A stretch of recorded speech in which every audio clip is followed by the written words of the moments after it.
So let's start big picture here. Like, this is a logo I think all of us recognize and are somewhat familiar with, but maybe we could dig in a little bit more to start about like what UL Standards and Engagement is as a nonprofit that works on safety standards. And maybe Denise, you want to give us like a scene setter, perhaps? Yeah, definitely. I think when most people see the symbol UL, you think about the sticker or the tag that you see on a lot of the different products in your home or when you're out and about.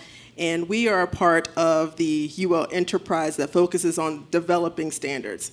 So we develop standards through a consensus-based process. We convene subject matter experts from a variety of different fields.